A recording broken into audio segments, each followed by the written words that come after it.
So I went back to school for third term 2005. I left my mom really well, and she didn't even have so many questions of why I was insisting on spending Christmas with her. She was okay with it, nothing of out of the ordinary. And I went back to school. I had the third dream in third term, and I dreamt about two tribes divided in the middle, one on the right and another on the left. The one on the right had a very furious, huge blue dragon, while the one on the left, they were having something, they were guarding something in a tent. It seemed to be very important in that tent. Nobody was sleeping. If there are people sleeping, I didn't see anyone sleeping because everyone was awake, alert, and had weapons. The ones on the right, they had weapons too, and they were standing behind the blue dragon. So the person, you remember in part one, someone came, called me to go and show me something. So this person appeared to me in this dream, and he spoke to me and asked me if I want to see what was being guarded in the tent. And curiously, I said yes, I would love to see what they are guarding in the tent. Every side was really very, very angry at something, and he took me by my hand, and we went there. It was like we were floating on something like a cloud, and we went there and near the tent, and the people were talking. They were discussing something like it was really, really serious matters going on, and they would be standing guarding the tent facing the other side of the other people, the right side. And the same thing, it was like a reflection. The people on the right side were standing guarding their dragon, standing behind their dragon facing the left side. So while no one was watching us, the person opened the tent. He used his hand to open the tent, not abracadabra, no. He just used his hands to open the tent, and I saw an egg. And he told me that is a dragon egg. And that dragon egg is what they're guarding, and they're waiting for that dragon to hatch. Once it hatches, things will not be the same the way we are seeing them. And I was like, why? What will happen? And he told me, he took me from the tent, and we went a little higher above everything. We would just see the things from a recent place. I don't know what place. It seemed like a mountain or a hill. I don't know. We could see the people. They are very small down there. And I would see what is happening.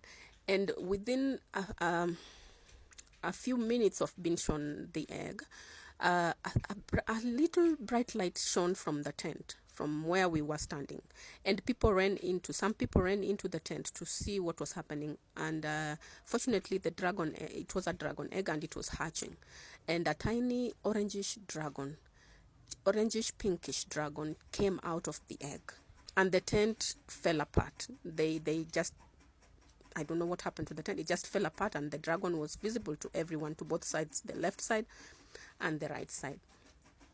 And all of a sudden, darkness befell the place. Total darkness.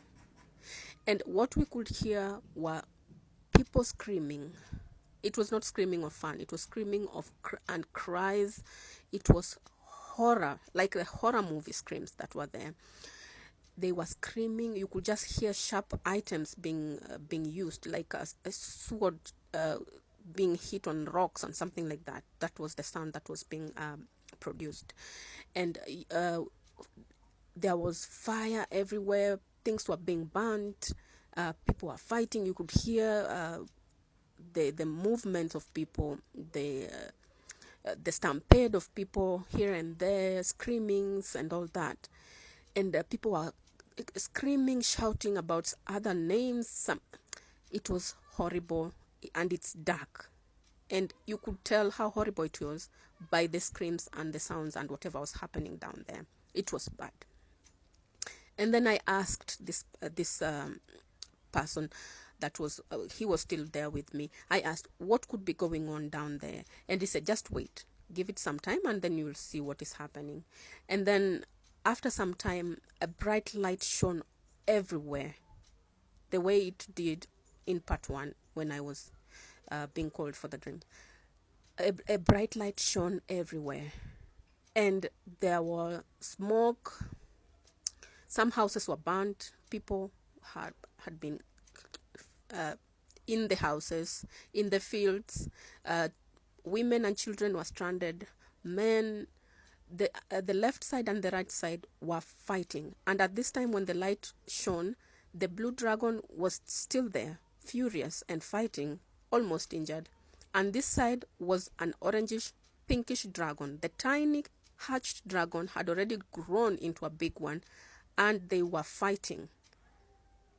Okay, its people, the orangish, pinkish dragon people, were fighting with the blue dragon people, and there was no mercy in between that. People were fighting, but the more the light shone into their eyes, they went kind of blind, and everything stopped for a minute. It stopped, and then they came back to their senses. It's like they were not in their senses when this was happening. And everyone came back to their senses, and we are up there just staring at them the way they are doing. And this person beside me is very relaxed to see what was happening. And for me, I was really shocked to see what was really happening down there. There was blood everywhere. It was a mess. It was not, whatever buildings that were standing were never there again. Families broken, everything. It was a bad scenario. There is no the terms I can use to explain here. So I asked again what was happening, and he said, relax, be quiet, and just see. All of a sudden, the two dragons were no longer there. They were not there. Those two dragons, the orangish pink and the blue dragon, they were not there. Only the people were there, and they regretted what they did. And they didn't know how to cross the line, because it was a very huge line between them that separated the left and the right. So they didn't know how to cross it.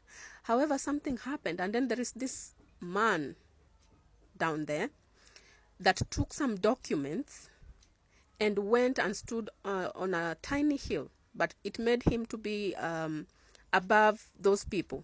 He stood on the tiny hill and lifted the documents up like this, and stared at those people, and he spoke some words, and the people were happy. They jeered at the person, and they clapped, and they were happy with what was happening. But the mess that was down there, they had to clean. And that was the end of the dream. I woke up and I'm in school, and I was like, my goodness, now it's getting extreme out of hand. I don't know what to say. Luckily, we were approaching the season of prayer days for Form 4s. And in our school, we used to have this prayer days, like kind of a crusade, because it would take like a whole week. It will start on a weekend and it will end on a weekend. And we would host some other students from other schools that were in CU in their schools, and will come and we will be praying for Form 4s and pray for the entire school. So I decided to take this chance. If the pastor comes, I'll share my dreams with him. Maybe he will help me, because my mom did not know how to help me, only listen to what I said. And when the time came, the pastor arrived, and I prayed for a chance, and I finally got a chance to speak with the pastor, and I explained to him about my dreams. And what he said was like, you need to be prayed for, because it's like kwenyu kuna wachawi na wewe ni kama umerogwa. Have you ever been told something by your pastor, and then you're like, no, whatever you are saying does not make sense? Because for me that day, what he told me did not solve any issue. I did not feel like it was the reason for those dreams. I did not feel like it was the solution. It was the meaning of what I dreamt. But then, since he said he was in a rush, he was running out with time, and he needed to go somewhere else before he would come back on the last weekend to close the prayer days, he didn't have much time to listen to me.